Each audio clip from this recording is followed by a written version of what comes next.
사람들은 인물이 되기 위해서는 자신의 배경, 특히 집안 배경이 중요하다고 생각합니다.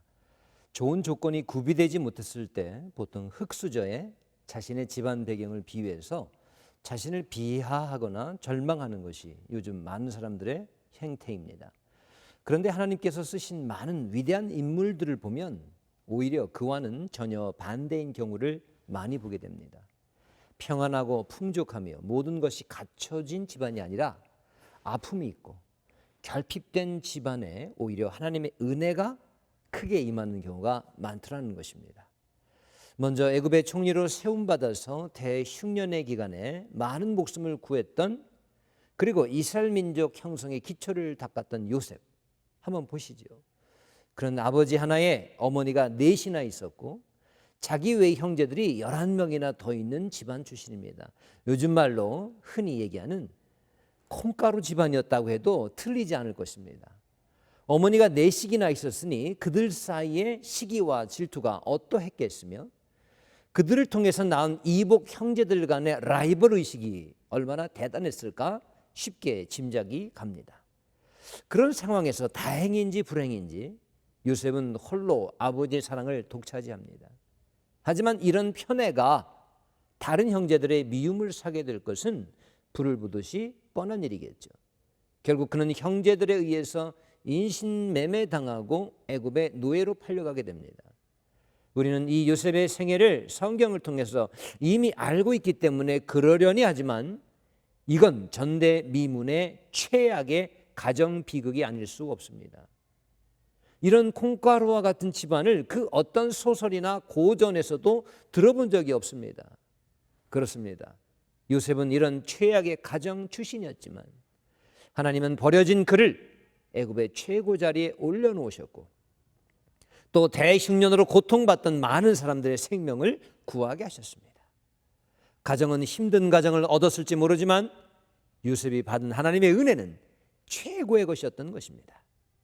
모세는 어떻습니까? 바로의 딸에게 입양되어 왕궁에서 자랐다니까 좋은 환경이라고 여겨질지 모르겠지만 실상은 나일강에서 주워온 자식이라는 꼬리표가 항상 그를 따라다녔을 것이 분명합니다. 바로의 공주가 나일강에서 목욕하다가 우연히 발견해서 데려온 아이, 그런 아이라고 왕궁의 시녀들까지도 다 알고 있었을 텐데 적통의 왕자들과 제대로 어울려서 대우받고 살았겠습니까? 차별 대우로 아마 화가 많이 쌓였을 것입니다. 요즘 말로 하면 분노 조절 장애자가 되고 말았던 것입니다. 욱하는 성질에 사람도 때려 죽이고 결국 혈혈단신 광야로 야반도주하지 않았습니까? 거기에서 40년을 보냈으니 그의 출신 배경 그야말로 엉망인 셈입니다.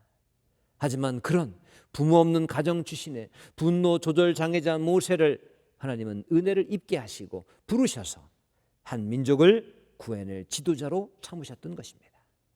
사사기에 나오는 하나님께 크게 쓰임받은 사사들 중에 삼갈이라는 사사는 소문은 막대기로 이스라엘을 구원했습니다. 그는 시골 농촌 출신인데다가 그의 집안은 이방신을 섬기는 무당 집안이었음을 짐작할 수 있습니다. 사사기는 그를 아낫의 아들이라고 소개하고 있는데 아낫은 다름 아닌 가나안 이방신의 이름입니다. 신의 이름을 붙였다는 것은 그 자식을 그 신에게 바쳤다는 것을 뜻합니다. 분명히 그의 조부모 때부터 아낫 이방신에 찌든 집안이었음을 쉽게 짐작할 수 있습니다. 하지만 그런 가정 출신의 삼갈도 하나님은 불러 고치셔서 사용하셨습니다. 또 입다라는 사사가 있습니다. 그는 이복 형들의 괴롭힘에 못 이겨 아버지의 집에서 쫓겨난 기생의 소생이었습니다. 자기 가정과 집안 배경에 관해서 자랑은커녕 늘 감추고 지워버리고 싶을 만큼 수치의 대상이었을 것입니다. 하지만 하나님은 그런 가정 출신의 입다를 큰 지도자로 불러 쓰신 것입니다. 특별해서 하나님이 선택하신 것이 아니라 하나님이 선택하시니까 특별해진 것입니다. 그들의 배경은 보잘것없었지만 그럼에도 불구하고 하나님이 선택하시니까 특별한 존재가 되어서 쓰임받게 되었던 것입니다. 여러분, 조금 부족한 게 있어도 원망할 필요까지는 없어 보입니다.